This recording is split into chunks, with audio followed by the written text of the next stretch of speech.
that as I said in my talk, that the Weyerhaeuser went and clear-cut those 4 separate 100-hectare tracts of primeval forest within the Nanaimo community drinking watershed, which had been set aside for the benefit of the Columbian black-tailed deer. Well, as the logging proceeds up the mountainsides, the deer keep moving up. They need to be in the forest. They depend on arboreal lichens and deep snow.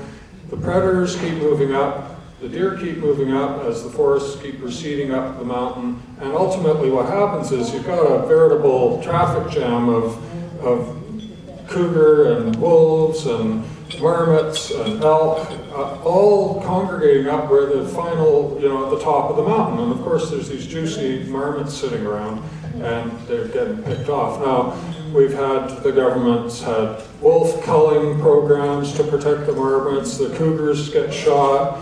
They've even had like Joyce Murray oversaw the shooting of golden eagles up at the top of Green Mountain there. A big scandal that happened early in the Gordon Campbell government, and it just went on and on. So anyway, I just wanted to bring the marmot thing in here because it's just an icon for the kind of devastations that have happened inside the Nanaimo community drinking watershed. This report that he's got in his hand, $4,500, is pretty pathetic. I thought that was what they how cursory the report was. But the recommendation of that report was that should fertilizer parameters start showing up in their drinking water samples someday down the future, that the Nanaimo Water Board had to develop a corrective protocol. Well, what does that mean? You're going to go into the watershed and dig up 60 tons of fertilizer that's been spread out all over by tree planters and stuff like that. Anyway, I've asked them to tell me what the corrective protocol was, and I don't think they've ever developed it. So, going into the quasi-legal realm of nonviolent civil disobedience, when you've exhausted due process, when you come up against the brick wall of bureaucracy, you have to move into that quasi-legal stage of nonviolent civil disobedience. And so what we do is we hang a lot of banners. Banners are very useful, and there's a lot of art to making effective banners. Like this banner, for example, is a very huge banner. It says, "White Weyerhaeuser off the world, everything was wrong with W." And because that was a banner that's at a site, it's at a demonstration site. This was at Cathedral Grove Tree Sit, where we were there for 2 years and actually defeated the government's plan to put in 100. I also want to acknowledge the tremendous work of my dear elder, the grandmother Betty Croswick. And I've got a terrible loud mouth. It's one of these skill sets that I've had to accept, and that I talk too much. And but when I went to this demonstration here, and this was a blockade by the women in the woods, and it was at the Walburn, and we were blocking Weyerhaeuser. And you can see our camp in the background. You can see the Gordon Campbell banner hanging in the woods there, and Betty came up to me and said, "Ingmar, you're here and you're serving the women in the woods, and we're very grateful and we're happy and all that, but you have to shut up and let the women do the talking." And I'll tell you, from anyone else, there's no way, but Betty, I'm just, yes, Betty, and I just stood in the background. This was a 3-week blockade, and I remember, I'll just tell one little story about it, where Betty got up in the morning, and she gets up early, and she camps right out. I mean, she's an elderly woman, and she got to the fire, and the guys the fire's supposed to be going 24/7, and there's people watching out for all the time, and everybody was sleeping around the fire. The people that had been on the night shift were all asleep, and so Betty's like, "Get up! What are you doing? You're all sleeping. We could have been attacked and this and that." And so she said, "Okay, tomorrow night I'm going to be on the 4 to 8 shift, from 4 in the morning till 8, And I got up in the morning, there's Betty snoring with everybody else all around the fire. Same thing. But anyway, Betty went to there and she served, I think, well, in that year she'd been in jail for like 10 months or something like that. So Betty is one of the most powerful, principled activists that I've ever met, and I think she deserves the Nobel Prize. She's done more to raise the issue of corrupt and ugly logging practices in British Columbia than anybody I know. This is one of the trees.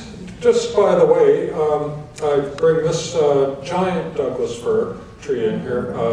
I found this tree, I discovered it about half an hour walk from the Women in the Woods Walburn blockade site, and it's called Big Betty. And I thought, well, I'm going to register this tree on the Ministry of Forests Big Tree website. And I must say, for British Columbians, this is an absolute embarrassment that the Ministry of Forests pays obeisance to the most enormous and magnificent trees. And their website is just pathetic. There's no photographs. There's just quantified how many board feet. Their trees are ranked according to this formula, this preposterous forestry formula. How many board feet is in it? You know, the big size, all this sort of thing. And anyway, I thought, well, if I can get it registered on that, then maybe that would make an argument to Weyerhaeuser that this tree should be protected.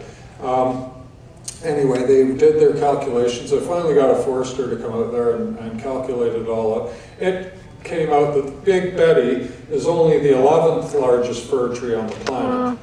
And therefore it didn't make it into their registry because they only accept the top 10 trees. But anyway, it did get a bit of a tree length protected radius about it. It's one of my few tangible material environmental. And I'll just close by showing this example. These are matsutake mushrooms, also known as pine mushrooms. They only grow in primeval old-growth forests. That nobody has figured out how to grow them commercially. Those two mushrooms that I have in my hand there are #1 pine mushrooms with the closed veil. You can see the gills are closed by a veil underneath. Those are perfect mushrooms, and in Japan those would be sold in a little basket full of sawdust, shrink wrapped, for about $200 for 2 mushrooms. And you know, you could go in the little patches of CDF that remain, in the little remnants, the refugia tufts of this magnificent forest that has been exterminated. These mushrooms grow there, and it's a resource that isn't even acknowledged by the government. There's literally a multi-million-dollar mushroom picking industry in British Columbia, and it's all under the table. It's part of British Columbia's vast underground economy. That's another thing that I would like to talk about. I don't have time right now, but I encourage everybody, and I know almost everybody participates in the underground economy. I mean, you got your sink fixed, you got a plumber at the door, you ask him, do you take cash or do you want a check? And you know, everybody would pay cash. Anyway, and there's that's one thing. So I'll just close by saying, what is a direct action option that would be more effective, in my opinion, than going through the due process routes to turn around and get that watershed wrenched away from the Transnational Logging Corporation? I think we need an annual march, just like Alexander Morton's Get Out Salmon Migration. We need an annual march where if everybody in this room to go into that next level of nonviolent civil disobedience and confronting directly these evil forces, that's the way that's going to change. It's not going to be through due process environmentalism or through the so-called farcical excuse for democracy that we've got in this country.